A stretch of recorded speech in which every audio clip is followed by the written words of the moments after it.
In a world where secrets are currency and truth is often obscured, revelations from those who've walked the corridors of power can be transformative. Sandra Blair, a former intelligence agent, steps forward to share her first-hand experiences with over 100 clandestine meetings involving extraterrestrial entities. These encounters, shrouded in secrecy, unveil a narrative that challenges our understanding of reality and humanity's place in the cosmos. As we delve into these accounts, we embark on a journey that transcends conventional boundaries, inviting us to explore the profound implications of interstellar diplomacy and the awakening of collective consciousness. The real mission behind alien contact. The story of alien contact isn't about abductions or flying saucers.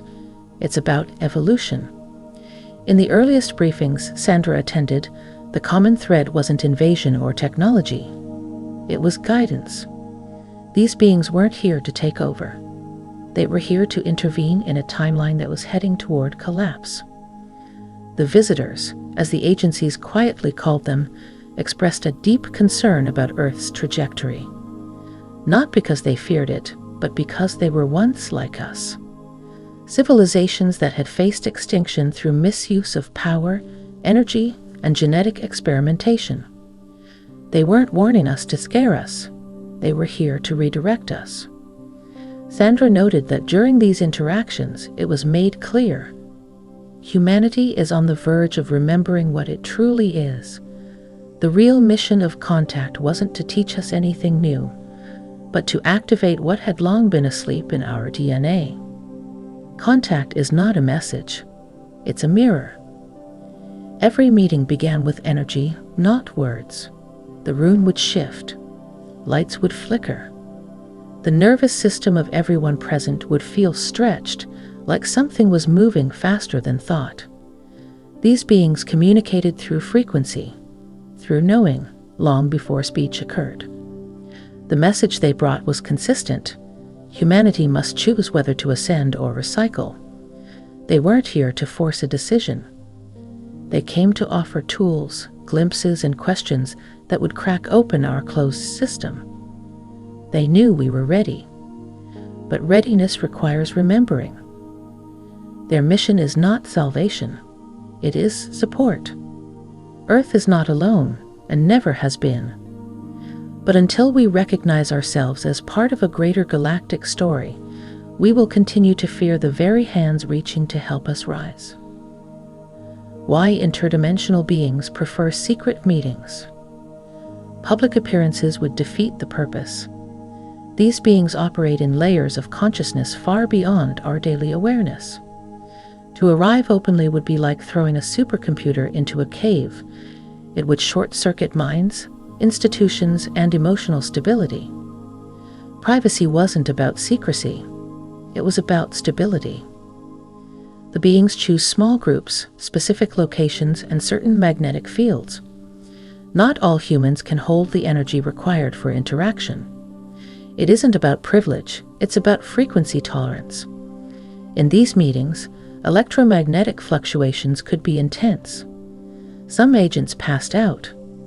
Others heard languages that were remembered, not learned. The beings often arrived through light, not through ships, or through vibrations that caused clocks to freeze and glass to hum. They didn't knock on doors. They phased into perception. Secret meetings allowed for integration, not spectacle. These were not events. They were recalibrations of human contact protocols. In those rooms, time slowed. Breath thickened. Thoughts softened into knowing. The beings didn't command, they observed. And when they spoke, it felt like being shown a vision, not hearing a voice. The secrecy wasn't control. It was respect for the gravity of what such encounters truly meant. One of the greatest challenges wasn't what the beings said. It was what they didn't say. Their presence alone unraveled decades of assumptions about existence, hierarchy, and purpose. The human psyche had to collapse in on itself before expanding into what it had always been capable of. True contact, they insisted, could never be public until humanity remembered who it was. Until then, these meetings would remain quiet miracles, hidden not to withhold truth, but to protect its seed until we are ready to plant it in open light. Galactic agreements hidden beneath the surface. Sandra revealed that many governments have signed agreements they don't fully understand. These galactic accords, as they're quietly referenced in inner circles, were never written in ink, but in energy, in mutual understanding of cosmic law. The problem? Humanity's side has forgotten what it agreed to long ago. In the late 20th century, a group of beings offered what they called harmonic technology, systems to heal, generate clean energy, and expand awareness. In return, they asked not for resources, but cooperation, a promise to elevate consciousness, not weaponize what was given. But humans, caught in fear and control, broke the spiritual clauses. These agreements weren't just made by world leaders, they were encoded in the collective soul of humanity. Sandra described how some high-level meetings involved not contracts, but shared visions, ceremonies of light, where intent was exchanged like breath. The consequences for breaking such codes aren't punishment, they're energetic imbalance. Beneath military bases, beneath mountains, there are chambers, not of torture, but of tuning. Rooms where frequencies were exchanged, where decisions were made not through force but through resonance. The beings didn't enforce obedience, they reflected the consequences of our choices back to us. It's said that in these rooms, some cried, not from fear, but from recognition. Because somewhere deep inside, they remembered that these weren't strangers. They were family we had forgotten. And these meetings weren't diplomacy. They were reunions across dimensions. To understand these agreements is to understand that Earth is not separate from the cosmos. We are not being invited into the galactic community. We are being reminded that we were always part of it. But we must now act like it. Not all visitors are from other planets. One of the most shocking revelations in these secret meetings is that not all beings come from stars. Some come from dimensions folded into our own. They are not aliens in the classic sense. They are neighbors, hidden by the veil of human perception. Some of them look like us. Others shimmer like light underwater. Their presence isn't limited by distance. It's limited by awareness. They exist parallel to us, occupying different vibratory bands, waiting for a conscious bridge to form. That bridge is built not by rockets, but by consciousness. These interdimensional beings operate through intuition, emotion, and symbolic transmission. Many spiritual seekers have already contacted them without knowing it, through dreams, meditations, synchronicities. But in official meetings, their appearances caused equipment to fail, radios to stutter, and observers to question their own minds. They explained that Earth is layered. Like pages of a book, different dimensions exist within the same space, each invisible to the others, until one begins to awaken. When humans raise their vibration through healing, compassion, and intention, they become visible to those who were always there. In some meetings, these beings appeared not to give information, but to observe how we would respond to their presence. They were testing resonance, not trust. For to truly interact, both sides must meet in the middle, not of space, but of vibration. Understanding that not all visitors come from afar breaks the myth of separation. It tells us the universe isn't out there, it's woven through everything. These beings remind us that the greatest journey is not across light years, but through the chambers of our own expanding awareness. Time travelers, not tourists. The truth about their arrival. The beings Sandra encountered didn't always arrive from another galaxy. Some arrived from another time. The most protected meetings involved visitors who claimed to be future humans, evolved past the limitations we currently live within. They weren't guessing what's coming.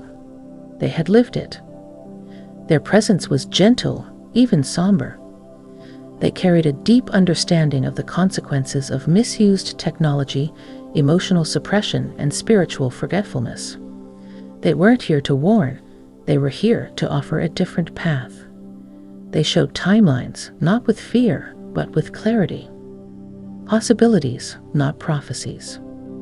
Some called them echoes, humans who had looped back to shift our path without violating free will. Their physical features were refined, their energy more crystalline.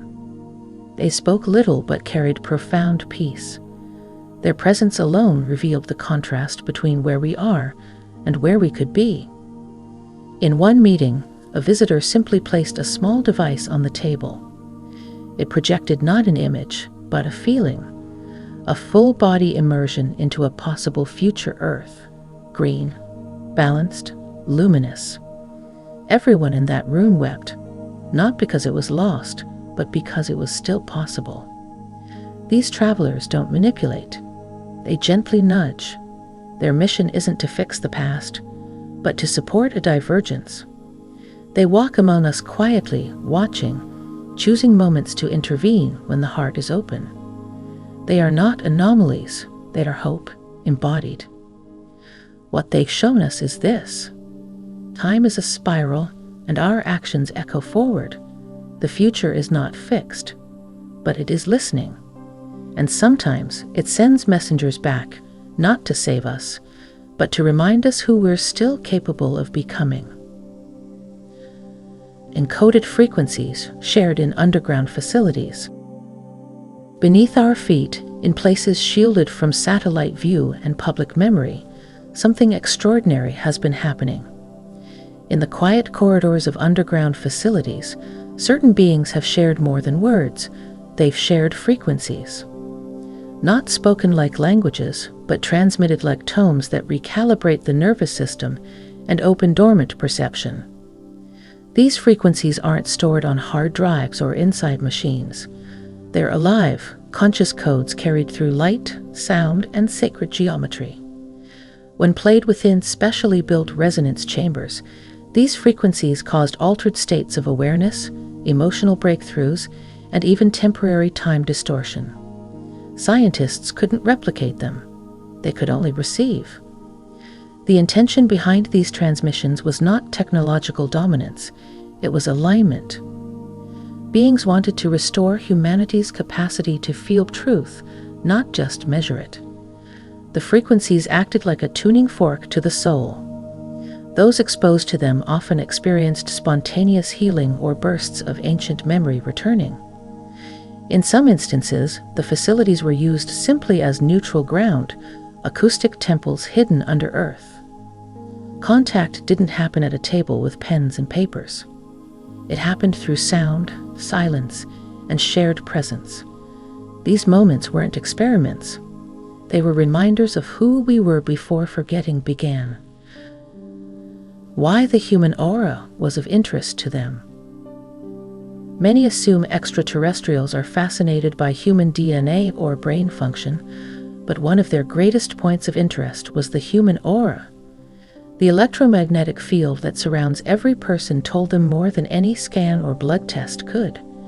It wasn't just light, it was story. Sandra recalled sessions where the beings didn't look at the body, they looked through it. They observed emotional imprints, karmic residues, soul contracts. To them, the aura was a live interface, a spectrum of colors and vibrations revealing a person's spiritual evolution, emotional maturity, and cosmic origin.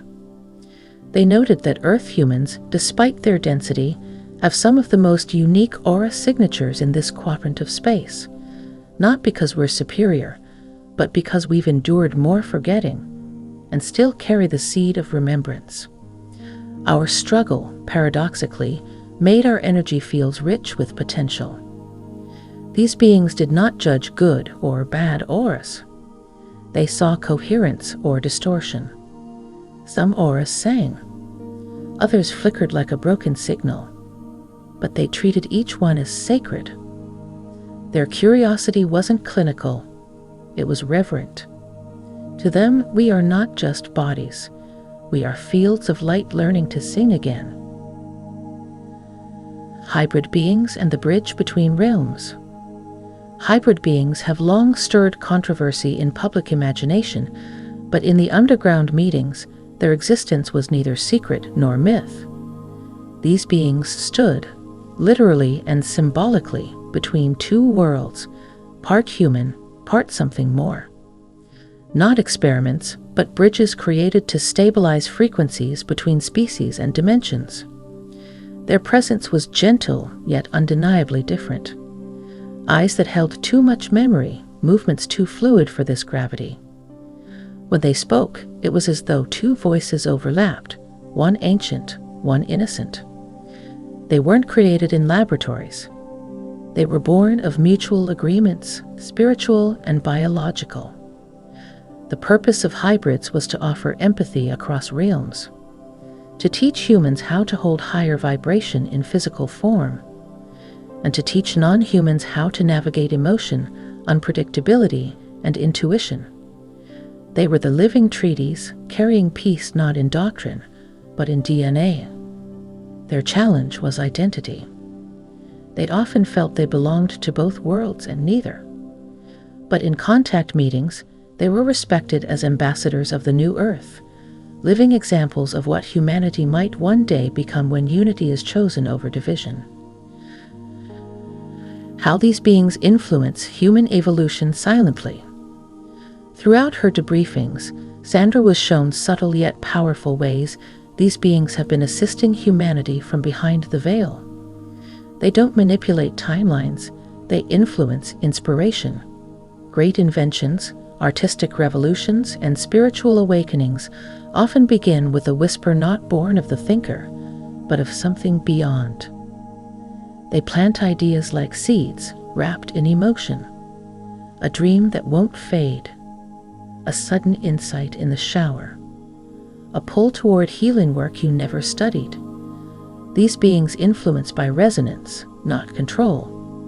They vibrate a possibility so clearly that receptive humans begin to act upon it as if it were their own. They work through music, architecture, mathematics, and meditation. Sometimes they arrive in dreams, sometimes in synchronicity. Rarely do they interfere directly.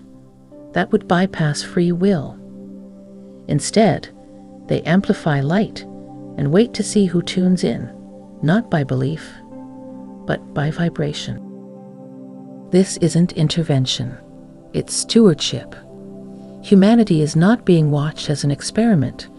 We are being guarded as a garden, encouraged to grow toward the light, but always allowed to choose how and when we bloom. Ancient portals reactivated during contact events. There are places on Earth where the ground hums, the air thickens, and time feels stretched. These are the ancient portals. Long forgotten by modern science, but well known to ancient cultures, they are not myths. During secret contact meetings, these locations weren't avoided, they were activated. Beings would request that certain gatherings take place near mountain ranges, stone circles, deep caverns, or specific deserts. They knew these places weren't symbolic, they were functional. When contact was initiated near these points, the field would shift. Some called it a thinning. Others described it as a door opening within the air. These portals weren't holes in space, they were living membranes between frequencies. When approached with reverence and alignment, they became gateways. People present at those meetings often experienced missing time, downloads, or spontaneous visions. It wasn't fantasy. It was a return to humanity's forgotten relationship with Earth's multidimensional map. Portals didn't need ships to be used. The beings themselves could arrive through frequency alone. These sites acted like tuning forks, amplifying light, grounding messages, and ensuring that the meeting imprinted more than memory. It imprinted destiny. These were not random events. They were orchestrated with the precision of galactic architecture. the telepathic language of the galactic races. Among all the shocking moments in Sandra's testimonies, one stood above the rest: how these beings communicated. It wasn't speech. It wasn't even mental imagery. It was telepathic impression, a full-body experience where knowledge, feeling, and memory arrived simultaneously in a single silent transmission. She described moments where a being would look directly at her, and instantly her entire nervous system would light up with a concept that would have taken 30 minutes to explain in words. It wasn't mind reading. It was soul resonance, receiving messages through coherent frequency. What's more incredible is how language barriers disappeared. Even participants who didn't speak the same Earth language could feel the same meaning. It proved that meaning isn't always linguistic, it's vibrational. These beings spoke not to the brain, but to the field around the body. They bypassed intellect and reached essence. This method of communication taught the agents more than protocols. It showed them that humanity is capable of this, too. Once fear is cleared and the heart is opened, telepathy becomes natural. It's not a power, it's a birthright. One we've forgotten but are now being gently reminded of.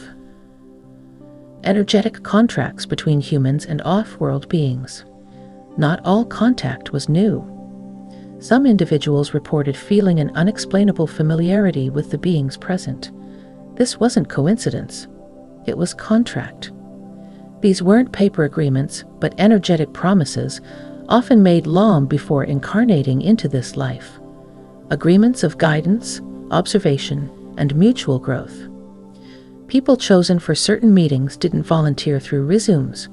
They had frequency signatures that matched the beings they were meant to meet. The moment they entered the room, there was recognition, like reuniting with a teacher or family member from another lifetime. The body would react before the mind could process. These contracts weren't about obedience. They were about roles in a larger cosmic play. Some humans came here to anchor codes, others to remember wisdom. The beings weren't superior, they were partners. The agreement was simple: assist humanity in awakening while allowing the soul to grow through experience. When people fulfill these contracts, it often comes with a spiritual acceleration. Synchronicities increase, dreams sharpen, life purpose clarifies. This is not manipulation, it's alignment. These contracts are not burdens, they are invitations to remember why we came here in the first place and who we are helping by simply becoming ourselves. Dimensional memory blocks placed and now lifting. One of the more delicate truths Sandra learned was about dimensional memory blocks.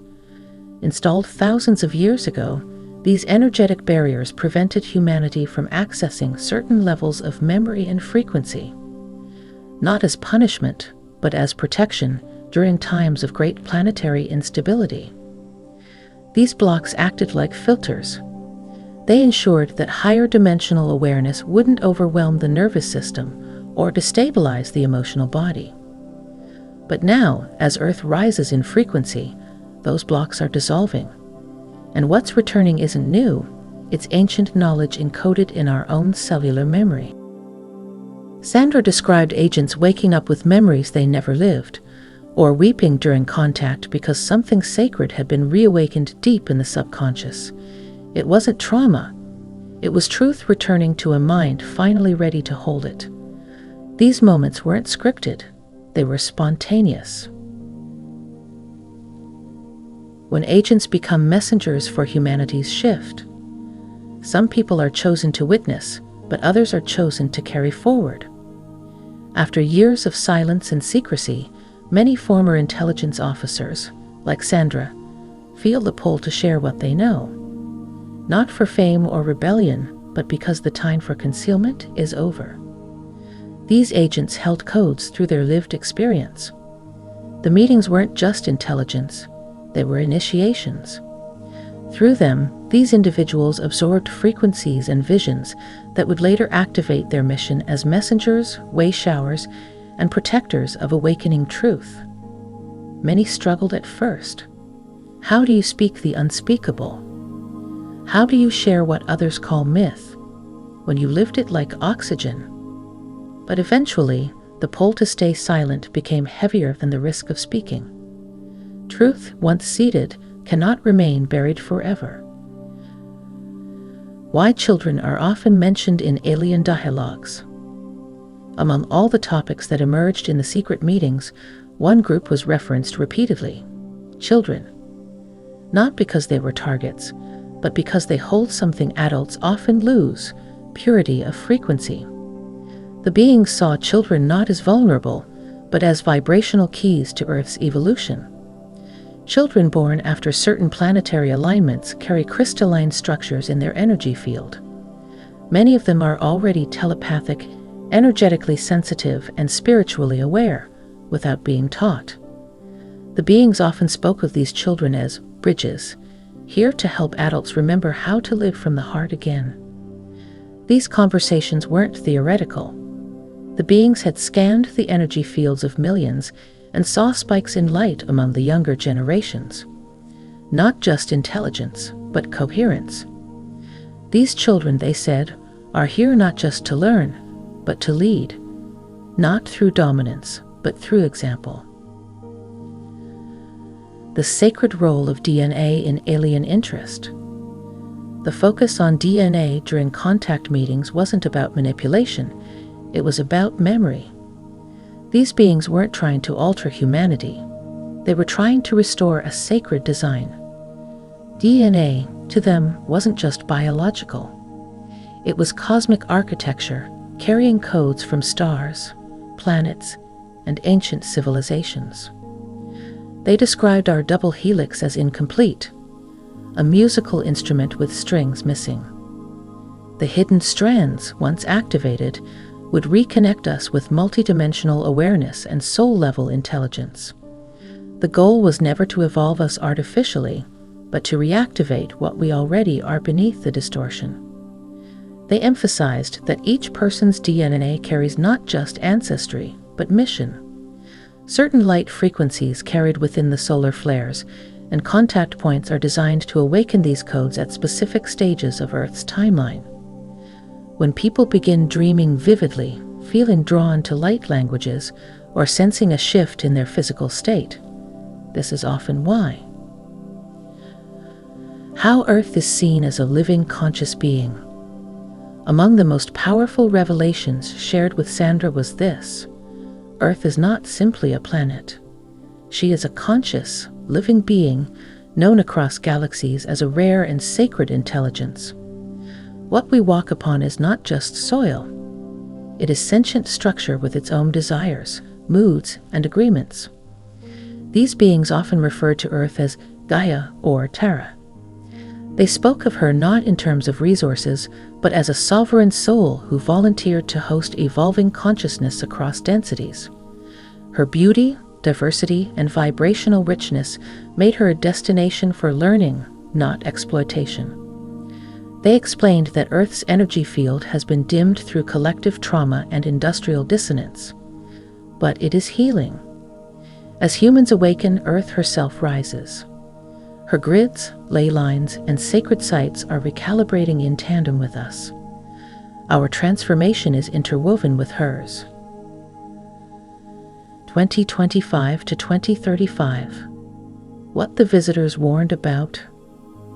The years 2025 to 2035 were mentioned repeatedly, not as a doomsday window, but as a crucial decade of decision. The beings warned that this era would present humanity with accelerated energies, faster karmic feedback, and unprecedented shifts in environment, technology, and consciousness. They spoke not in certainties, but in potentials.